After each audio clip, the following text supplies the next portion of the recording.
তোমরা যারা ফেসবুকে পোস্টার প্রেজেন্টেশন করতে চাও আমাদের গ্রুপে জয়েন করতে পারো। ফেসবুকে ক্লাস 6 to 9 পোস্টার প্রেজেন্টেশন লিখে সার্চ করলেই আমাদের গ্রুপ পেয়ে যাবে। আমাদের এই গ্রুপে জয়েন হয়ে তোমার ক্লাসের সকল বিষয়ের পোস্টার অন্য সবার সাথে শেয়ার করতে পারবে। আসসালামু আলাইকুম শিক্ষার্থীরা, কোর্সটিকায় আজকে আমি আলোচনা করব তোমাদের জীবন ও জীবিকা 106 নম্বর পৃষ্ঠার এই ছকটি নিয়ে। এই ছকটির নাম হচ্ছে 6.2 অন্যের চোখে আমায় দেখি। এই ছকটি আমাদেরকে কিভাবে পূরণ করতে হবে সেই বিষয়ে উপরে নির্দেশনা দেওয়া রয়েছে। অন্যের চোখে আমায় দেখি, এখানে লেখা রয়েছে, এবার আমরা আমাদের খুব কাছের দুজন বন্ধু, দুজন শিক্ষক এবং দুজন অভিভাবক, মা বাবা, ভাই বোন, আত্মীয় বা লালন পালনকারীর সঙ্গে কথা বলে 6.2 এর কলামগুলো পূরণ করব।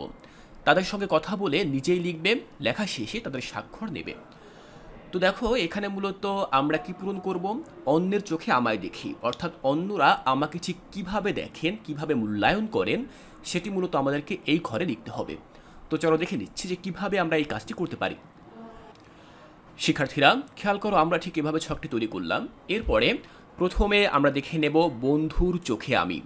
তো দুজন বন্ধুর সাক্ষাৎকার আমরা নেব। তো দেখো, বন্ধু 1, তার চোখে আমি কেমন? আমার ধৈর্যশীলতা রয়েছে এবং আমি আত্মপ্রত্যয়ী, এই হচ্ছে আমার দুটি গুণ তার কাছে। এরপরে তার কাছে আমার দুটি দুর্বল দিক কি? শেখানোর মানুষের অভাব এবং ক্রীড়া উপকরণের অভাব, এই দুটি দুর্বল দিক সে খুঁজে বের করেছে। এরপরে ভবিষ্যতে আমাকে কি হিসেবে সে দেখতে চায়? সে আমাকে ভবিষ্যতে একজন ক্রিকেটার হিসেবে দেখতে চায়, এখানে সেটা স্বাক্ষর দিয়ে দিয়েছে। এবার আমরা দেখে নেব বন্ধু 2 এর বক্তব্য। তো বন্ধু 2 এর চোখে আমি কেমন? আমার ভালো কণ্ঠ আছে, সঙ্গীতের প্রতি আমি নিবেদিত। আমার দুর্বল দিক কোথায় রয়েছে? তার মতে শেখানোর মানুষের অভাব, বাদ্যযন্ত্রের অভাব, এগুলো হচ্ছে আমার দুর্বল দিক। তো ভবিষ্যতে সে আমাকে কি হিসেবে দেখতে চায়? সে আমাকে গায়ক হিসেবে দেখতে চায়, তার একটি স্বাক্ষর সে এখান দিয়ে দিয়েছে। তো শিক্ষার্থীরা ঠিক এভাবেই তুমি তোমার দুজন বন্ধুর কাছ থেকে তোমার বিষয়ে যে সকল বক্তব্যগুলো রয়েছে সেগুলো নেবে এবং নেওয়ার পরে এভাবে উপস্থাপন করবে। আমি এখানে যেভাবে লিখেছি হুবহু ঠিক একইভাবে লিখবে না, তুমি তোমার জন্য যেটি প্রযোজ্য তুমি সেটি লেখার চেষ্টা করবে। এরপর দেখো, শিক্ষকের কাছ থেকে আমি যে তথ্য নিয়েছি, শিক্ষকের চোখে আমি, প্রথম শিক্ষক এবং দ্বিতীয় শিক্ষক। তো দেখো, প্রথম শিক্ষক বলছে আমার দুটি গুণ, সেটি হচ্ছে পড়াশোনায় ভালো, শ্রেণীতে মনোযোগী। তো এ দুটি হচ্ছে আমার গুণ তার চোখে। এরপরে আমার দুটি দুর্বল দিক, সেগুলো হচ্ছে শেখানোর মানুষের অভাব, আরও কোচিং প্রয়োজন, এগুলো হচ্ছে আমার দুর্বল দিক। তার চোখে আমি ভবিষ্যতে কি হতে পারি? আমি একজন ডাক্তার হতে পারি। তিনি স্বাক্ষর দিয়েছেন, তার নাম হচ্ছে আনোয়ার হুসাইন। এরপরে শিক্ষক 2 নিয়ে আলোচনা করব। শিক্ষক 2 এর মতে আমার দুটি ভালো গুণ হচ্ছে পড়াশোনায় ভালো এবং শ্রেণীতে মনোযোগী। তার মতে আমার দুটি দুর্বল দিক হচ্ছে শেখানোর মানুষের অভাব এবং আরও কোচিং প্রয়োজন।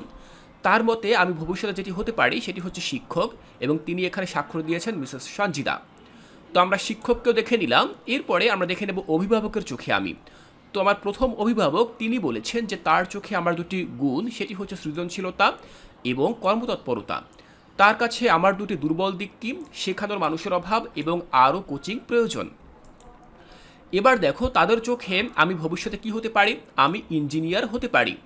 এরপরে দেখো, তারা স্বাক্ষর এখানে করে দিয়েছেন সাইফুল ইসলাম। এবার আমরা সবশেষ যে অভিভাবক, অর্থাৎ অভিভাবক 2, তাকে নিয়ে আলোচনা করব। তার চোখে আমার দুটি গুণ হচ্ছে একাগ্রতা এবং সততা। তার চোখে মূলত আমার কোনো দুর্বলতা নেই, আর এর জন্য এই জায়গাটি মূলত ফাঁকা রেখেছি। তিনি মনে করেন যে ভবিষ্যতে আমি একজন পুলিশ অফিসার হতে পারবো, এবং তিনি এখানে রোকেয়া খানম তার স্বাক্ষর দিয়েছেন। তাহলে শিক্ষার্থীরা, তোমরা দেখতে পেলে যে কিভাবে আমি এই ছকটি পূরণ করেছি, যেখানে অন্যের চোখে আমি কী রকম সেটি মূলত উপস্থাপন করেছি। তো শিক্ষার্থীরা, এখানে আমি আমার সম্পর্কে যে তথ্যগুলো লিখেছি, তোমার ক্ষেত্রে কিন্তু এই তথ্যগুলো হুবহু একই রকম হবে না, তোমার ক্ষেত্রে তথ্যগুলো ভিন্ন হবে। তাই তুমি চেষ্টা করবে তুমি তোমার বন্ধু, শিক্ষক এবং অভিভাবকের চোখে কেমন সেটি উল্লেখ করে দিতে। আমি আশা করছি এখান থেকে তোমাদের বুঝতে আর কোনো অসুবিধা নেই।